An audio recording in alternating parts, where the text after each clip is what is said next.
folks, glad you are here today. We have some things today we've never talked about on this channel before, but it all relates to making music income, maybe in ways you've never heard about.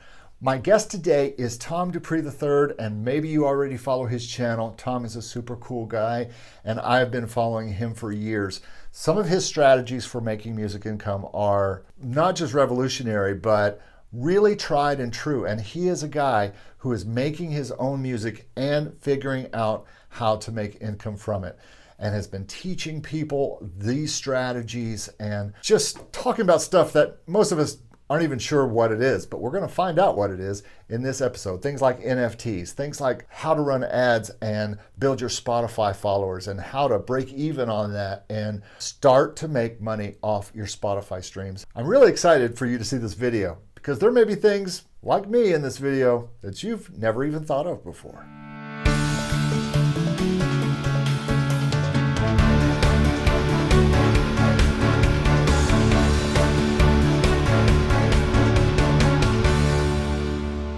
I'm excited today to be here with a guy I've talked to before and watched his videos, and maybe you have too, Tom DuPree III. He's a producer. We're going to talk about all the things he does. As a matter of fact, that's the first thing I want to do, Tom, is I want to get right into what do you do to make music income? That's the name of my channel, and that's what I focus on. So how do you support your family with music things that you... It's a great question. Let's get right to it. I love it. Right into I have unknowingly for a long time, and I think most musicians probably will recognize this as something they do as well.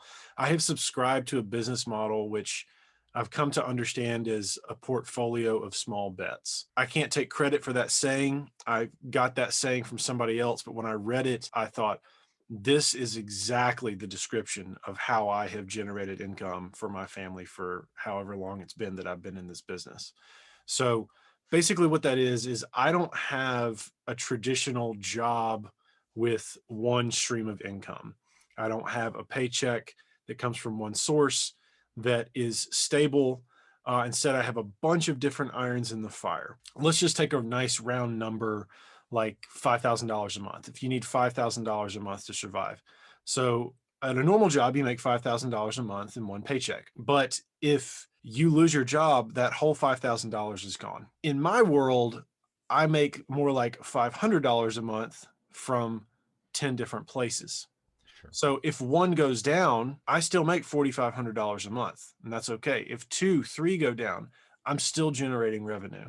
So that is how I have always sort of constructed my life as a musician, as an artist, as a producer, all of the hats that I wear. And I've done that for years, and it's just sort of what I've gotten used to. So currently I have several income streams. I make money from YouTube, and that's in the form of advertising, brand deals. I make money from e-commerce with my Shopify store. That's anything from selling presets to t-shirts. I make money from selling an online course, which I just dropped a few months ago. And so that teaches about kind of what my main niche has come, which is, or has become, which is music marketing. So I teach a course about how to grow your presence on Spotify, how to generate more streams, make more money from that platform. I do consulting calls via Zoom, where I take on a few clients every week, people who need one-on-one help. A course might not be for them, or they may not want to do the course at all. Maybe they're struggling with the course, or they don't want to take it. Some people just need one-on-one walkthrough help. So I'm happy to provide that as much as I can. So that's another one. Spotify, I make money from streaming. Now it's not enough to pay all my bills, of course. And I know I'm leaving a couple out, but another one, NFTs, cryptocurrency, things like that. I want to talk about that. I want you to give us a basic definition of that later. Sure. Also player. Oh You're yeah. a drummer? So yeah, there's a whole nother one. Session work. I've been doing session work for years, producing other artists, mixing records. It's his transition from leaning very heavily on session work as a drummer and a producer and a mixer to now far more like like decentralized way of earning my revenue. I've got a lot more assets out in the world now that earn money while I sleep, instead of just directly trading my time for money as a drummer or as a producer. So this has been a thoughtful and purposeful shift from trading my time for money to building assets that earn on my behalf. And I'm continuing to push harder into that. I think music itself is an asset. It may not be much, but every song I have out on Spotify is making money for me currently right now. It's Hmm. all out, but it is making money. So I And your think, courses yeah, in my and your courses and sales and all that kind of stuff, exactly. So and your YouTube. yeah, so a lot of different things that are currently earning while we're sitting here talking, which is a pretty cool position to be in. Absolutely. And that's one reason why, and we'll get into licensing a little later, but that's one reason why I got into music licensing Yeah. is because same thing, passive income that I want, do something once, have it make you money all the time. Whereas it's such a different model from where we were 20 years ago with music, where everything was do it to get paid. Yep. Do the gig to get paid, produce somebody to get paid, work as a studio musician to get paid, do a gig to get paid, sell CDs to get paid. You Mhm. had to do these things to get paid versus putting them out there and then letting them make money for you as Right. almost like employees. Before you go on, before for my audience, talk about the maybe top 3 to 5 things that you focus on in your course and in your channel. So my channel is at this point predominantly about music marketing, branding, and business. Like you're an artist and you say, I have a song. Now what? That's where I take over. That's when you come to my channel and you go, okay, I need to think about my cover art. I need to think about my audience. I need to think about what platforms I use. I need to think about creating content. I need to think about what I'm going to sell, how I'm going to make money, how I'm going to advertise. Am I going to use playlists? I hope not. Am I going to use ads? Yes. Am I going to engage with my audience? How am I going to do that? All those things, what does Spotify look like? How can I make the most out of that platform specifically? Is Spotify my main revenue generator? All those questions, that's kind of where I come in. And we're talking mainly about music artists right now that Right. you work with. And because that's what you are. And one of the reasons why I've gravitated to your channel over the past year is I tend to really follow and especially respect the people who do the thing and then teach the thing You're speaking versus my the language. people who just teach the thing and don't do the thing. My sentiments exactly. I have one of my hot buttons is the do as I say, not as I do crowd. I'm not a big fan of that. And there are a lot of gurus on the internet who operate that way. Or they did it 5 years ago or 10 years ago, Right. and slowly they have moved out to only just teaching, Mhm. and they're not even doing it anymore. And to me, as a composer first in my head, if you can quit music to teach, that there's a disconnect there Yeah. somehow. So good. I'm glad we agree on that. But you really do it, and so does Andrew. Same thing. Yeah. And I hope to talk with him on this channel as well. I don't know the subtle differences between you guys, but um, I know that you guys talk a lot. I see your videos where you guys Yeah. talk a lot and He's my compare guy. notes. He's crazy, and he's way nerdier than you, and you're a nerd. I'm a And nerd. Yeah. I mean, I just get lost. And I'm like, okay, I'm lost here. I'm gonna have to take notes or He's something. got I'm that gonna have to. engineering background, so he's Good more of a Lord. numbers guy than me. We're talking about Andrew Southworth, and I'll put his link in the description, but he's also someone you should watch because he's super great. But I guess my next question would be when we get into the sales part, and an artist comes to you and they have music. First of all, do they have to have, I mean, there's got to be a certain quality of music they have before you can help them, isn't there? There is, for sure. But it's not as high as you might think. Um, Because indie stuff is indie stuff. I mean, these Correct. days. Yeah. It's like I'm just going to pull a number out of thin air, 60th percentile. If your music's in the 60th percentile of quality, then there is going to be an audience out there for you. The trick is finding it. Somebody out there likes acid jazz on top of lo-fi beats, Hey, yeah, that's a right? jazz. There's an audience out there. And what you want to get to, this is kind of a internet cliche, but what you want to get to is 1,000 true fans. If you can get Sure. 1,000 people who spend $100 a year on what you do and they just love it, then you make $100,000 a year and you can subsist on just your art alone. So that's what you want to get to. It takes a lot of work to find those 1,000 people. And so your goals with them first are to have a single Mhm. and start them down the road of figuring out how to market that single. Right. Usually doing ads for streaming and usually at Spotify. Is that your normal first model? On the surface level, it's like, well, I'm teaching you how to use Facebook ads to drive traffic to Spotify. But really, what it's about is I want to change the way you think about what you do ever so slightly. I don't want you to think of yourself as a struggling independent artist. In fact, I'm not a big fan of the term independent artist at all. I think you're just an artist because independent requires someone to be dependent for you to have the definition of independent. And I don't think there's any difference in your artistry or somebody who is dependent on a record label. You're both artists. So you're an artist. It's the same thing. And Somebody's got to pay for all the stuff. exactly. So rather than being, I'm just an artist, I want you to think like an entrepreneur, an artist, a musician, someone who releases music has more in common with the tech startup CEO than they do with probably a lot of other creative individuals. You are effectively making assets and putting them out into the world and finding product market fit on a regular basis. And you have a lot of different plates to spin, a lot of different things to juggle to keep your business alive. And as your business grows, you can bring on help. You can either bring on a manager, you can bring on a booking agent, or you can just hire an administrative assistant and not give a percentage, which is another way of doing things. Right. So you are an entrepreneur, you're starting a business. And that's one of the things that I really want to convey to people that, especially that I help one-on-one, is like, let's think about this as a business, as an entrepreneur. How are we going to get to a point where we have positive cash flow so that all of our expenses are covered, and then we can worry about scale? You tend to do a lot of concentration on Spotify. Mhm. Is that your preferred platform, and why not a lot of push on Apple? Is because Apple doesn't have the tools that Spotify has? Am I Yeah, hearing that's exactly right? right. So Spotify has effectively won the game of network effects in streaming services, in the same way that Facebook has won the game of network effects in social media.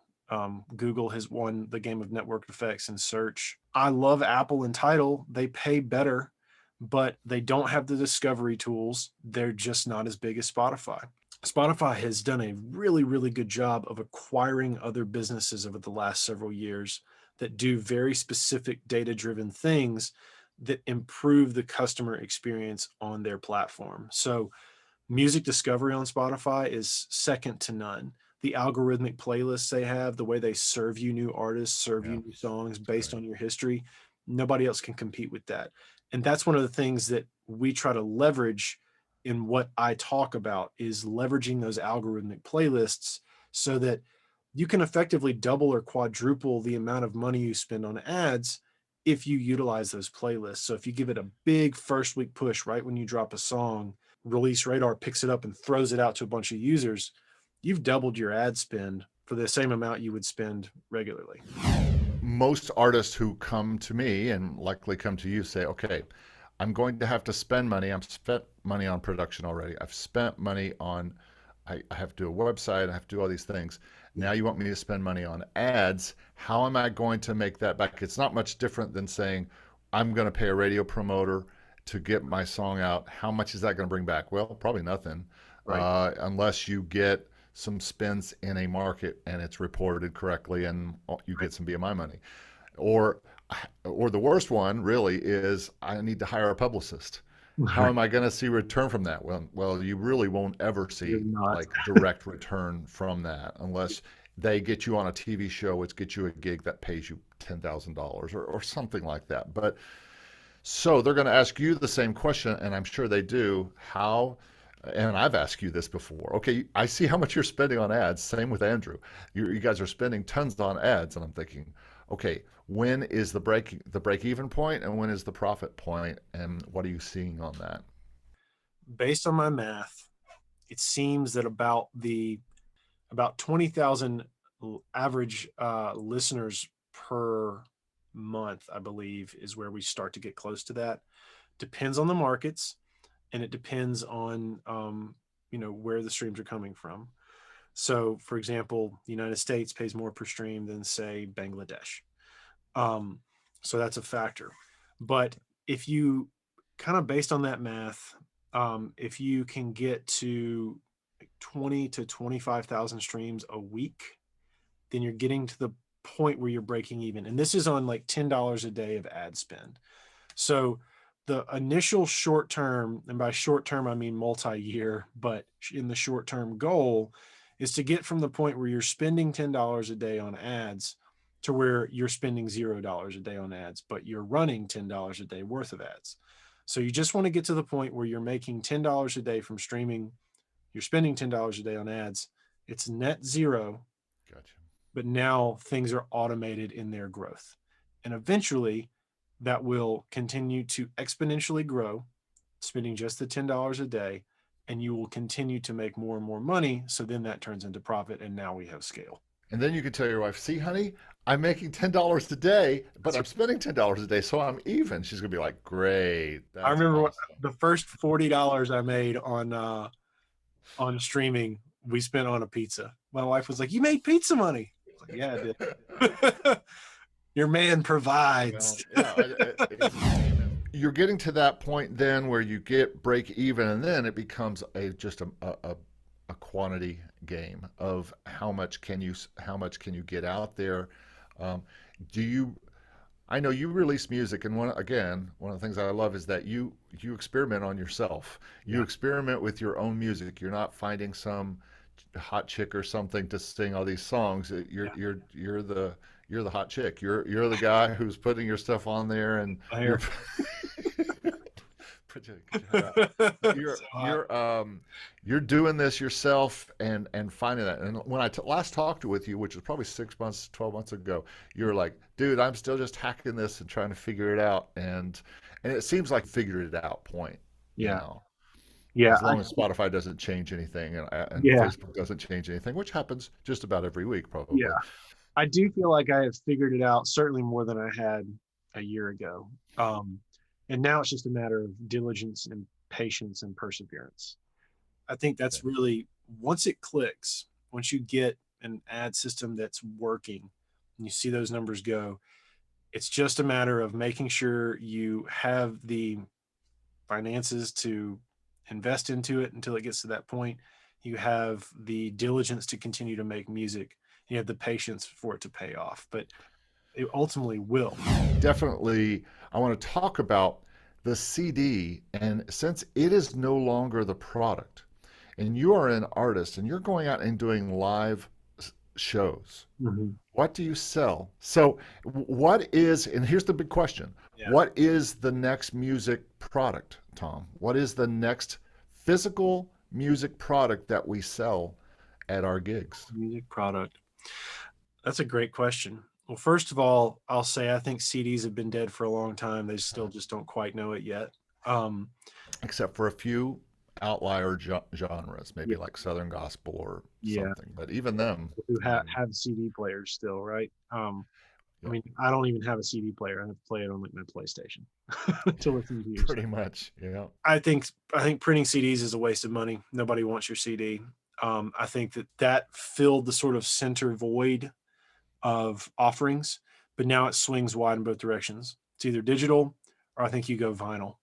I think vinyl is a really excellent collector's item, and I think you charge a premium for it. Make a really beautiful vinyl record, spend time on it, charge what it's worth. Don't undercharge. Make it a collector's item. And Print you're it. going to have to because it's going to be expensive to make. That's right. Make a limited run of them. Yeah. Create scarcity. Guys, we're only printing 100 copies of this album on vinyl. If you want it, it's $100. Hmm. Yeah. Okay. I think that's one way to do it. I think at shows, you can sell physical products with digital attachments, or you can sell digital products with physical attachments. You can sell a t-shirt, with it comes Maybe you just hand out a printed 3x5 card. It's got a QR code on it for free download for the whole record. And with that, maybe you get some wallpapers for your phone, and some other really cool digital products, some backgrounds. Maybe you get some overlays, things like that you can use. Think outside of the box.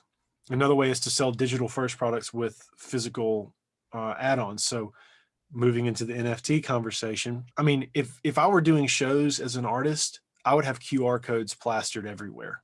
Everybody has their smartphone. Scan this thing to see everything that's available at this merch booth. You can buy it right now. Come up, show your receipt. We'll hand you the shirt. Yeah. You don't even have to wait to check out with cash if you don't want to. Buy it all with QR code. Buy it with crypto. Buy it with your Apple Wallet. Anything you want to. But then also digital files. So let's go to NFTs. Have a QR code on the banner behind your merch stand. Scan that QR code. You go to, let's say, OpenSea is where I sell my NFTs. Go to the NFT store. You see an NFT you like. You say, I want to buy this NFT. And if I get it, there is downloadable content attached to it. Okay, it's $250, but attached to it is a lifetime membership to the fan club for this artist. I get a free limited edition exclusive hoodie that is only available to NFT owners. So if somebody sees this hoodie in real life, they know that I have an NFT. They can't buy this on Tom's store. The only way to get this hoodie is by owning one of his one-of-one NFTs. So I'm going to buy that NFT. I'm going to get the record for free on the other side of it. I'm going to get the fan club experience on the other side of it. And I'm going to get the merch on the other side of it. And if you want to take it even a level up, you could have very, very, very rare NFTs that give you direct access to, say, me as an artist. So let's say I have a $5,000 NFT and I've only made 5 of them. That $5,000 NFT gives you for 1 year a weekly Zoom call for 1 hour with me to talk about whatever you want to talk about. Really quickly, in a minute or less, explain to artists who are not familiar with NFTs. I mean, I think we all know that they are non-fungible tokens, which means they are something that is not existent that you can hold. But explain the kinds of things that can be NFTs for people who don't know what NFTs are. So in short, an NFT is a way to create digital scarcity. The internet gave us digital abundance. You can make unlimited copies of anything. NFTs reverse that and create limited products. So you can have one of one, and it is digitally proven to be the only one that exists. And you can make an NFT out of a lot of things. You can turn a piece of music into an NFT. You can turn the cover art for your song into an NFT. You can create a GIF as an NFT, a video as an NFT. Any digital creative work you can turn into an NFT. It seems so copyable. What did we used to call it? Piratable. Bill Gates bought Da Vinci's Codex hammer for, I don't remember how much, millions and millions and millions of dollars. You can view that online. Why did he buy it? Because it's the original. It's the actual. There's a disconnect right now in the understanding, because it's digital, the copy of it is the exact same quality as the original. I could have a replica made of the Mona Lisa. Like, there's 3 levels. The Mona Lisa, which is verified to be authentic by the Louvre. You can go see it. I could have a replica painted. It would cost me a lot of money for somebody who's talented enough to make an exact copy, but I could have that done, but it's not the original. Or I could just go buy a poster and hang it on my wall of the Mona Lisa. Mm-hmm. The lower 2 do not mean that I own the Mona Lisa. Only the Louvre has the Mona Lisa. And so this is that in the digital world. Are you finding that's an easy sell to people in general? To those who are excited about the technology, yes, but only about 10% of the United States has a crypto wallet at this point. So the masses are very small. I also did an interview. We kind of did a dual interview with Tom on this series. So if you're interested in seeing what I said about stock music and licensing and his questions about it, because he doesn't really get into that much, you can check that video out right here. Thanks for watching.